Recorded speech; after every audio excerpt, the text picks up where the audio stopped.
In today's news, 3 weeks now until the US elections, and Ripple and XRP, they are doubling down, if not now tripling down on their ongoing releasing incoming developments. So much so that Wall Street, as well as the United Nations and many more other notable institutions, they are actively expressing their support and belief of XRP, of its inherent use case in the cross-border payments market, which is very, very important and also conveniently timed, as Ripple have just announced that they will be launching its crypto custody services for these banks, thus expanding beyond its core payments business. Huge news. XRP is literally aiming to take over the payments world, and we'll circle back to this bombshell announcement in a moment, because what you need to pay attention to first is this post here from Smoke.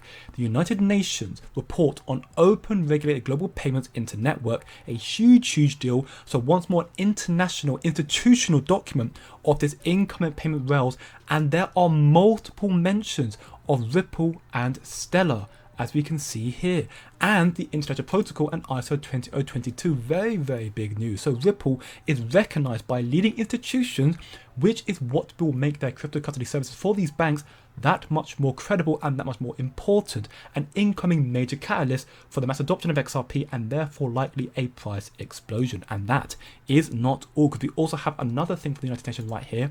The United Nations also confirmed at this conference, at this webinar hosted by the United Nations Capital Development Fund, the role of Ripple and Stellar in the new financial system. Pay attention. All of the existing networks, and this is kind of what it would look like. It's not a new system, but it connects existing systems. So no matter whether it is incumbents like Swift, Visa, MasterCard, or some of the newer networks like Ripple, Stellar, Celo, a payment should be able to go from one to another.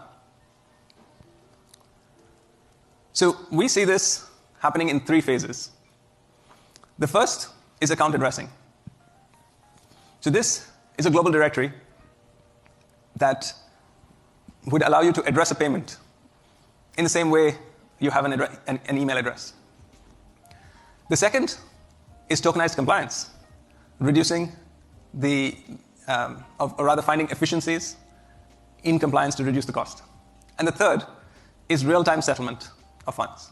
Now remember, this is the same United Nations with 193 member states. It is one of, if not the most powerful platform for international diplomacy, with the capacity to control 90% of the world's population. They are a very big deal, and they are admitting Ripple and Stellar as a major component of this new global payments network. And you think XRP will remain dirt cheap forever? You have got to be joking me.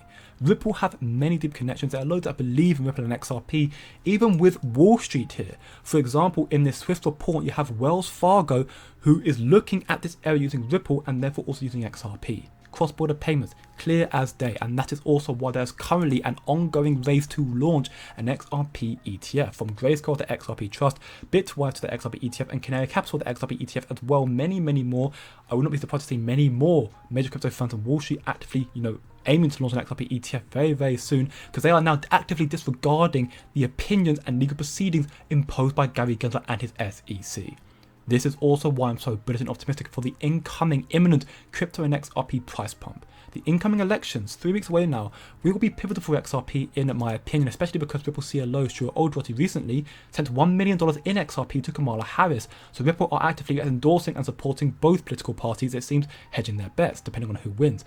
You need to stack your bags and research while you can, because time is quickly running out, which is why I created a free to join Discord server. 400 of us now are working towards achieving financial freedom, spreading our knowledge in order to make money in this bull cycle. If you want to join, then click the link in the description below, because now there are even more bullish legal updates, which I will cover in a moment, from Ripple and XRP and the SEC in general.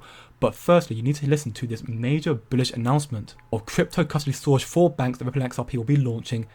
Well, now effectively, this is major news, because Ripple is diversifying beyond just its core payments, assisting banks and fintech firms in storing digital assets for their clients. Again, this is why the United Nations and Wall Street are so eager to get access to XRP. But again, as I mentioned earlier, it's not just them, it's many more. In this document here, we can see the World Economic Forum, the WEF document released this month, October, is talking about digital asset regulations, and it highlights the key contributors to shaping the future of the regulatory clarity across jurisdictions. And of course, it mentions Ripple, multiple times here. What you need to understand is the ones with regulations in mind will be the so-called winners of this crypto cycle. And Ripple, as well as the other ones here, like Stellar, Casper, also Avalanche, as well as Hedera HBAR, these are the ones that will be the winners in the cycle, because they are not only being compliant with regulations, they are also engaging with high-level discussions with the WEF, the World Economic Forum, on these crucial, important topics. And once more again, this should allow you to see the inherent importance and the timely launch of Ripple's crypto custody to banks,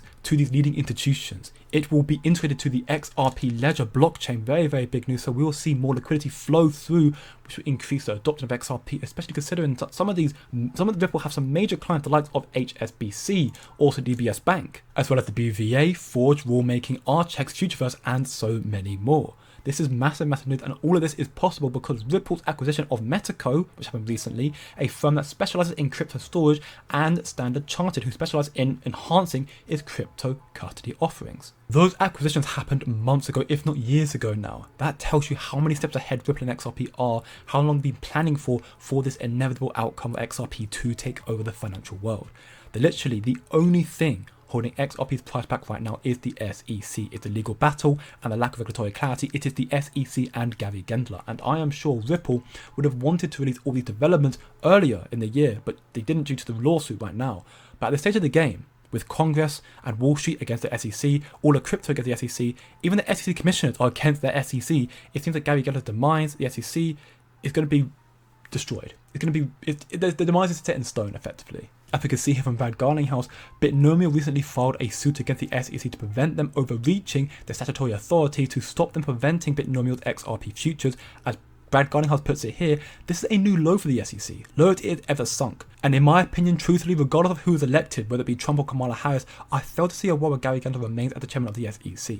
This version of the SEC now believes they can operate above the law, ignoring the court's legal ruling that XRP is not a security. They do not care what they think. And Gary Gensler's tyranny hasn't stopped there though, as Gary Gensler decided to mess around and find out with Wall Street themselves, which is just crazy to me. A very ballsy game. DRW, Cumberland right here, is a large and very successful Wall Street trading operation that has been around for over 30 years. Huge news, and now they are in the SEC's radar. DRW took Gary Gensler's invitation to come in and register, and it backfired on them massively, like with every other crypto firm in this space. DRW was told they could only use their broker deal to trade Bitcoin or Ethereum, both commodities that are not under the jurisdiction of the SEC, which naturally calls into question whether the guidance to come in and register was provided in good faith or not. And I don't think it was. SEC just don't care. And DRW have stated in this letter here, in this document here, that they are not going to change the strategy. So now the SEC has another massive problem on their hands. They have Ripple, Coinbase, they have Bitnomial, they have Grayscale, they have Robinhood, they have DRW, Wall Street now. Everyone's against them, Congress as well, and their own SEC commissioners. It's complete pandemonium for Gary Gensler and his SEC. So ultimately, XRP will be the first victor against the SEC, leading the way for regulatory clarity in the United States and bringing trillions flooding onto the market, flooding into XRP. With XRP's crypto custody as well, a lot of that will flood into the XRP ledger. XRP institutional passive income opportunities are coming out very, very soon. On top of all the other institutional demand for XRP through ETFs, Valor Asset Management here is set to launch 15 new ETPs this year with plans of 30 more next year, and of course XRP is going to be one of them. They plan to offer physical staking options, which will be a safe and regulated way to earn passive income using cryptocurrencies like XRP and XDC. So we will see even more institutional demand for assets like XRP, and you still think XRP is going to remain dirt cheap? I disagree. Do your own research, come and chill chat and learn more on the Discord server. Again, the link is below. Remember, don't the short term, think long term, and I'll see you in the next one.